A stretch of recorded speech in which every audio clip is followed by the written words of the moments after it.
We were 12 around that long pine table Megan had chosen with care and money that wasn't hers. A house full of polished oak and stone countertops, designed to look warm but built to keep the real cold in. The kind of suburban dream you settle into like a bed you stop making. And that night, that awful, ordinary night, the dining room was full of her family. Her people. Not mine. There was no celebration, no holiday. Just another meal she had turned into an event. Candlelight, cloth napkins, a roast at the center that looked better than it tasted. Megan's sister Kate had brought her fiancé. Some quiet man with finance teeth and a handshake like tissue.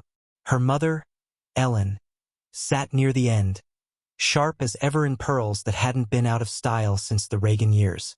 Across from her, my mother, Jean, had come up from Dayton, holding her wine like it was a weapon she'd never use.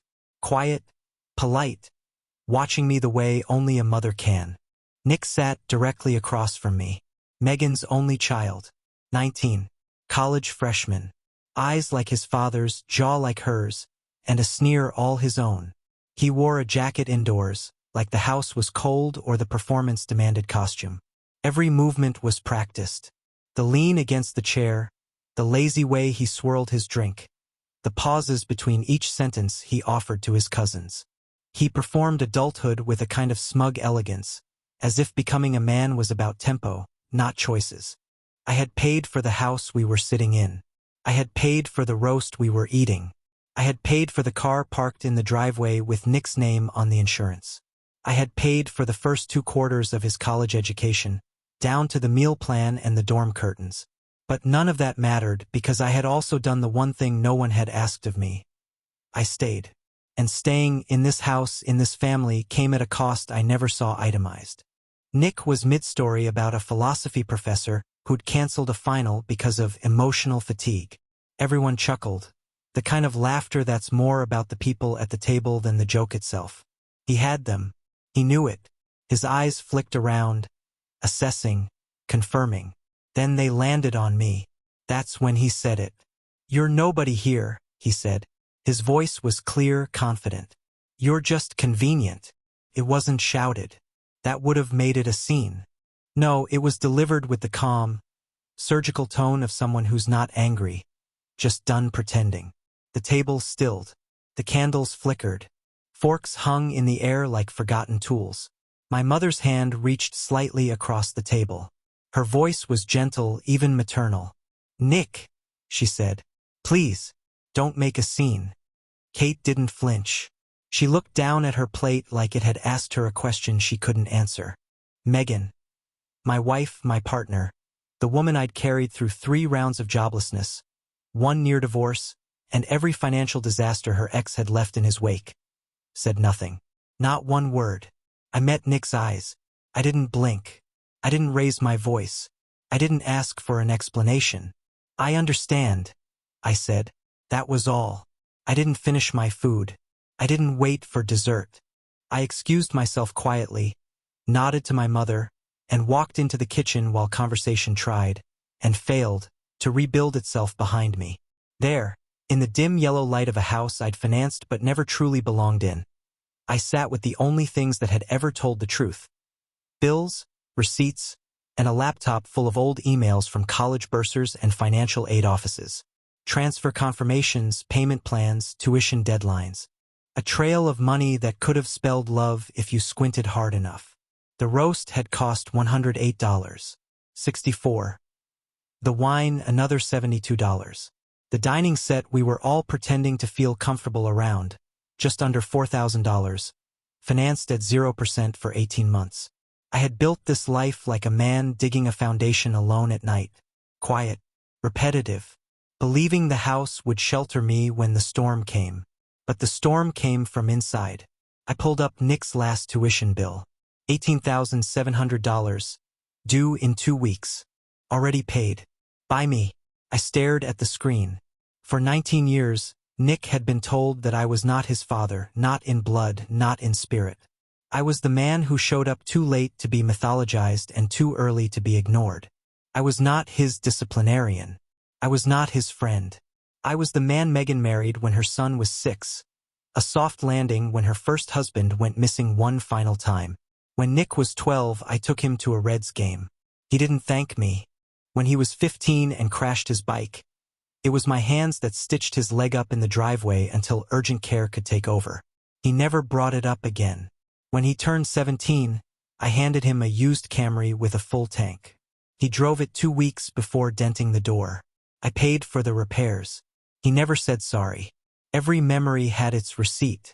And now, at 19, he had said the words that revealed the truth I had always feared. I was never family. I was a service, a resource, placeholder, convenient. I sat in that kitchen for over an hour. Megan didn't come to find me. My mother peeked her head in once, offered a small smile, and left me alone. She knew better than to disturb a man staring into the black water of his own decisions. By the time the dishwasher clicked off and the last guest's car rolled out of the driveway, I had already made a silent decision. This wasn't a fight. Fights could be won. This was a verdict. And now the sentence would begin.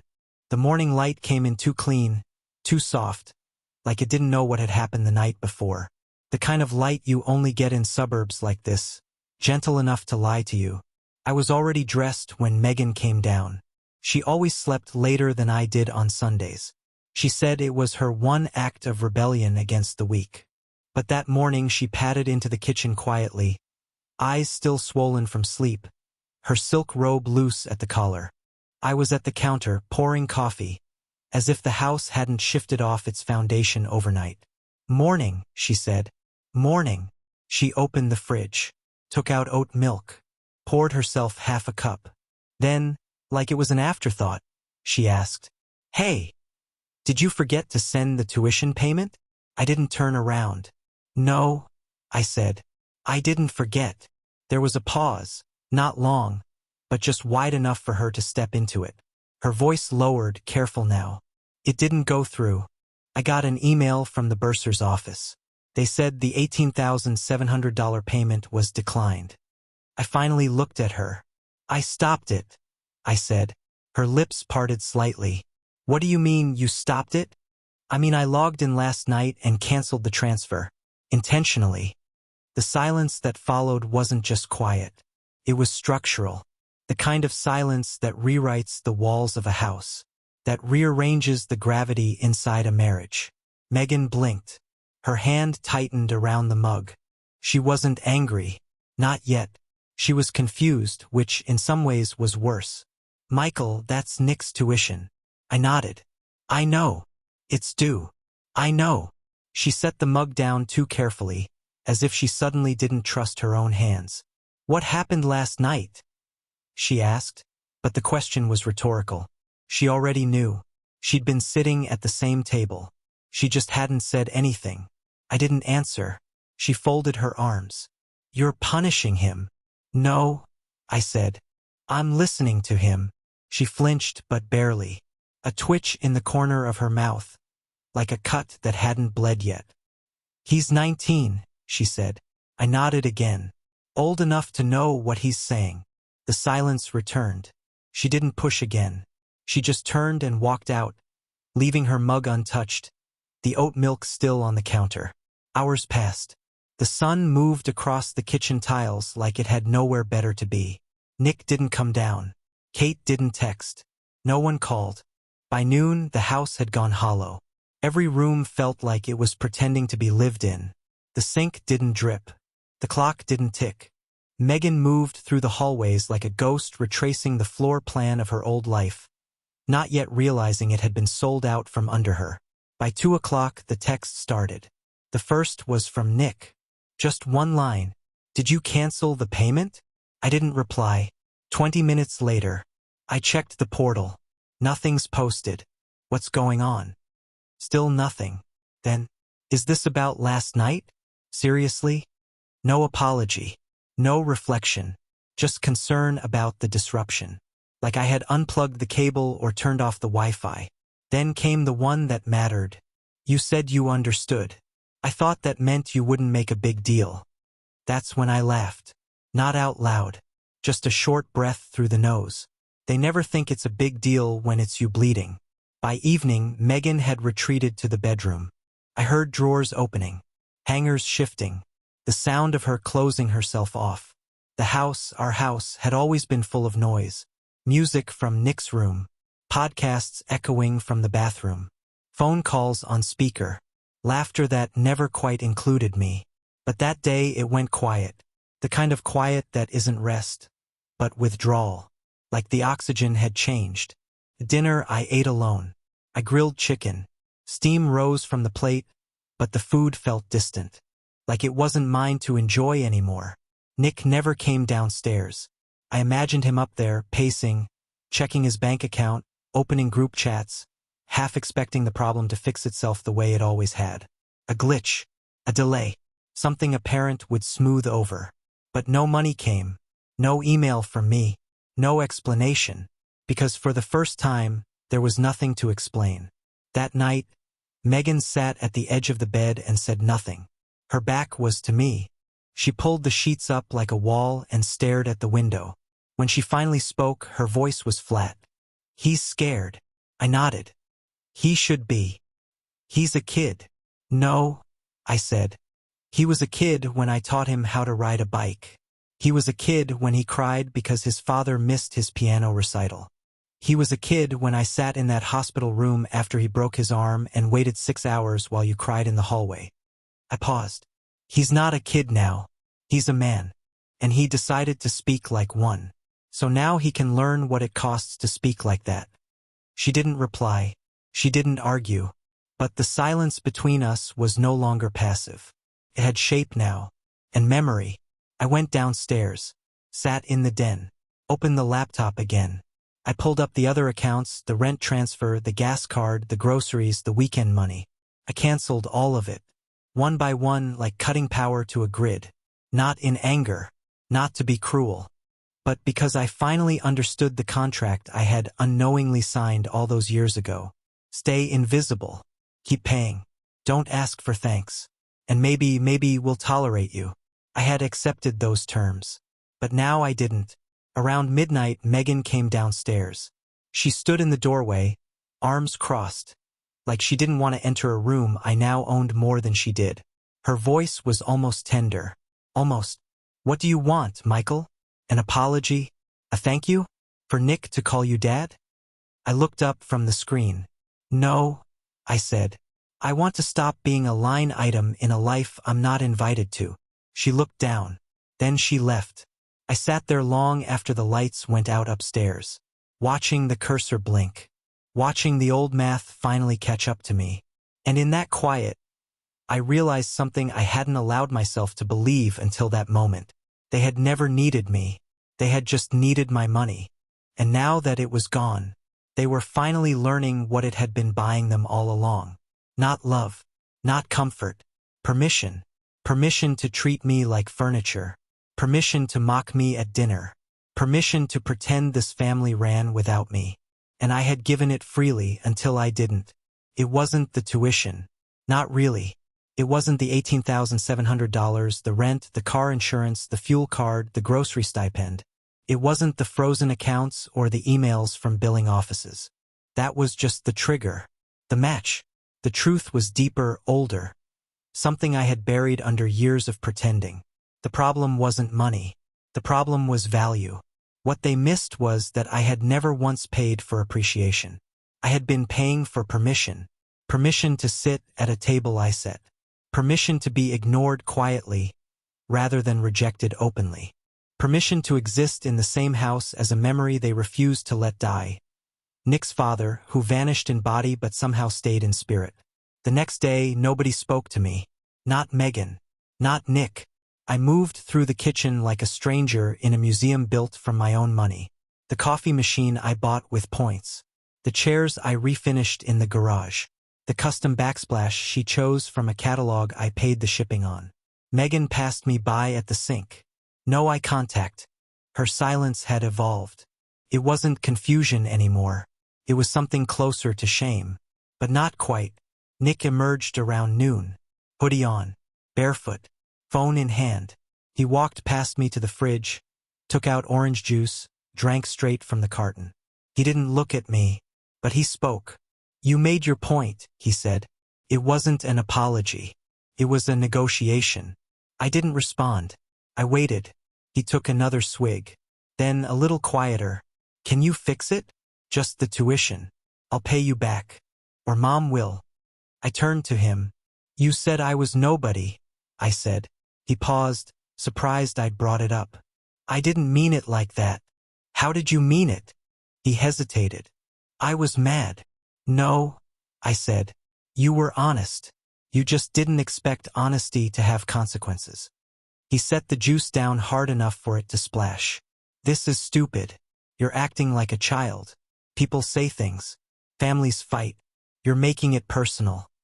It was always personal, I said. He scoffed. You think this is going to make me respect you? Cutting me off? What, now you think you're teaching me a lesson? I didn't flinch. No, I said. I think I'm finally teaching myself one. That ended the conversation. He stormed off. Megan didn't come down for lunch. The house sagged under the weight of things not said. By evening, we were back at the table, just the three of us. No guests, no roast, just leftovers and the hum of the refrigerator. Nobody spoke for 10 minutes. Then I said it. I'm done. Megan looked up. Done what? Done being part of a life where I'm only valued when I'm paying for it. She blinked, slowly. That's not fair. No, I said. It's overdue. Nick pushed his plate away. Are you seriously doing this now? I'm doing it because I should have done it years ago. Megan's voice trembled. Michael, we're a family. Families go through things. You don't just withdraw because of one bad night. One bad night, I repeated. That wasn't a bad night. That was a truth coming to the surface. A truth you helped raise. She opened her mouth, then closed it. She didn't have a defense ready. I turned to Nick. You want a future?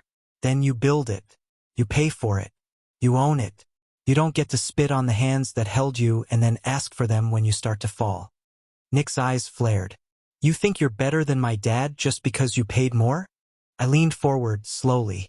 I don't think I'm better. I think I showed up. Every day. For 16 years. And I let you treat me like a substitute teacher waiting for tenure. He looked away. Megan whispered, You're hurting him. No, I said. I'm showing him what hurt looks like. What sacrifice looks like when it's unappreciated long enough. I stood from the table. My plate barely touched. If he wants to keep living like this, with no consequences, no responsibility, he can go live with his father. Let him try building his dreams on a man who can't even return a phone call. Nick's voice cracked. You're just bitter. I turned back to him. No, I said. I'm done being bitter. That's why I'm stepping away. And then I left the room. I didn't slam the door. Didn't raise my voice. I simply walked away, the way people do when they know they've already said everything that needed to be said. That night, Megan came to the den. She sat on the edge of the armchair like someone unsure if they were still welcome in the room. I should have stopped him, she said. At the table. When he said that. I didn't answer. I didn't know what to do. You didn't do anything, I said. She wiped her eyes. He's scared, she said again, repeating it like it was a spell that might fix the mess. So am I said. But I still showed up. That's what being a parent means. She looked at me, really looked. But it was too late for the look to matter. I need you to understand something, I said. I don't need to be thanked. I don't need to be worshipped. I need to be respected. And not just when the tuition bill is due. She nodded, slowly, but I didn't believe it yet. It's easy to nod when your world's on fire. Upstairs, I heard Nick slam a door. Another small protest in a war he hadn't realized he started. The days that followed blurred into each other. Emails kept coming.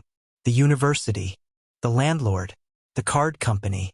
Nick tried pleading, then yelling, then guilt. Nothing moved me, because I finally saw the truth. They only noticed me when I stopped paying. Not when I worked late. Not when I drove Nick to rehearsals. Not when I stayed quiet during arguments so Megan wouldn't have to referee. No, they only noticed me when the money disappeared. And that's how I knew this wasn't about tuition. It wasn't about college. It was about the system. A quiet, invisible system where I stayed small as long as I stayed useful. Where I bought my place at the table again and again, and no one even noticed the cost. Until I stopped paying. And the illusion shattered. There was no shouting when I left. No slammed doors. No packed bags hurled into the trunk of a car. No final blowout with Megan. No theatrical monologue delivered in the driveway while the neighbors peeked through their blinds. I didn't storm out in anger. I didn't leave a note. I didn't even raise my voice. When you've lived invisible long enough, departure becomes second nature. You learn how to disappear the way others learned how to stay. Started small. I stopped fixing things. The leaky faucet in the upstairs bathroom? Left it. The chirping smoke detector in the hallway? Let it chirp. The spreadsheet with Nick's next tuition installment? Closed it. Every little task I used to shoulder silently, every burden I carried without being asked. I let them fall. One by one. I didn't offer warnings. I just let the house discover what I'd really been holding up. A week passed. Then two. Nick stayed quiet. Not because he had learned humility, but because he was plotting. I could see it in his posture. He walked around with the sulky energy of someone convinced he was the victim, convinced justice would come in the form of his mother's intervention. He still believed the house would bend back around him. Megan tried at first. Tried to soften the air between us. Tried to bridge silences with gentle questions about my day. But her attempts rang hollow, like patching drywall over a crumbling foundation. Because every time she said, "We'll figure this out," what she really meant was, "Please start paying again." But I didn't. I went to work, came home, cooked meals for one, slept on the guest room mattress I had hauled up the stairs myself 5 years ago, when Nick's friends started sleeping over and Megan insisted he needed his space. It was a strange comfort, that mattress. Thin, unforgiving, mine. The rest of the house kept moving without me. Nick came and went in silence. Megan floated between rooms, restless, like a woman trying to remember what she'd lost but too proud to name it. Then, one Thursday, Megan asked the question she had been holding back for weeks. "Are you still in this marriage?" I was chopping vegetables. The knife paused over the cutting board. I didn't look up. "I'm not sure this is a marriage." Silence. Then, "Don't say that." I set the knife down. "What would you call it, Megan? When one person sacrifices everything and the other lets their child call him a stranger at the dinner table." He was angry. "No," I said. "He was honest. You were silent. And I was useful. That's not a marriage. That's logistics." She leaned against the counter, arms crossed, eyes wet, but no tears falling. "I thought we were a team," she whispered. "So did I." I left the cutting board, walked past her, sat at the kitchen table, the one I assembled from a box, slamming my knuckles against wood when the bolts wouldn't line up. "I'm tired," I said. "I know. Not from work. Not from parenting. From begging." "Begging for what?" "Place," I said. "Respect. To not be treated like a bank account with a man attached." Megan didn't move. She didn't deny it. Because somewhere in her, the truth was leaking out too. We had built a life. But only I had lived in it fully. She had just passed through it, carrying Nick like a shield. That night I didn't sleep. I lay on that narrow mattress and stared at the ceiling, retracing the years like a map. Every birthday party I paid for. Every parent-teacher conference where the teachers assumed I was the uncle, not the father. Every time Megan said, "Don't take it personally. He's just used to his dad." But I had taken it personally. Every time. You can't give a life and not expect to be seen inside of it. And when that never came, I shrank. I gave more. I hoped harder. Until there was nothing left of me but invoices and silence. By morning, I had made my choice. I didn't leave with luggage. I didn't leave with rage. I left with clarity. I sat down with Megan at breakfast. Nick wasn't home. Campus, maybe, or just hiding. She sipped her coffee, eyes dull from nights of staring at the wall beside me. "I'm stepping back," I said. She didn't react. "I'll cover the rest of this month's mortgage. Then I'm done." No more tuition. No more groceries. No more weekends trying to be what I'm not allowed to be. She set her cup down. So what, you're just gone? No, I said. I'm just no longer for sale. She blinked fast. A breath caught in her throat. But again, no protest. No promise to change. Because she knew. Because some part of her had always known. I got in the car that afternoon. Drove to my mother's place in Dayton. The guest room was smaller than I remembered. The bed creaked. The house smelled like dust and old books and something warm beneath it all. That night, I slept like I hadn't in years. No slamming doors. No silent punishment in the hallway. No sense that I was trespassing in a home I paid for. Just the hum of an old radiator and the weight of nothing pressing against my chest. The text started the next morning. Megan, where did you go? You're really doing this? What do I tell Nick? I didn't respond. She didn't ask what she should tell me. Nick messaged 2 days later. You made your point. Can you come home now? I stared at the message for a long time. There was no apology. No, I was wrong. Just a request for normal to resume. As if I'd only been withholding love to prove something. As if I hadn't loved him when I paid every debt his real father left behind. As if love and payment were ever different in that house.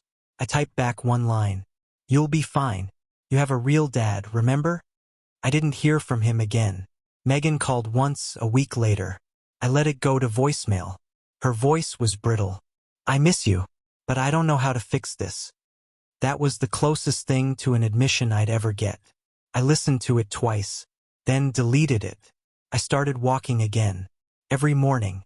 Long walks, cold air, gravel underfoot. And for the first time, I didn't feel like I was walking away from something. I was walking back to myself. Weeks passed.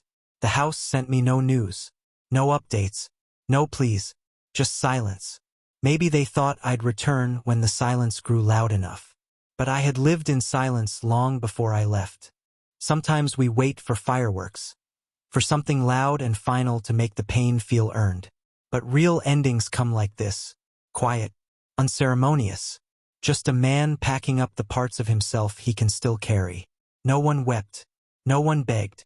No one stood in the driveway with arms outstretched. And maybe that's what finally broke the spell. Sometimes the loudest decision is the silence you leave behind. And so, I ask you now, not as a husband, not as a stepfather, not as the man who paid, but as the man who endured. Was I wrong to leave quietly?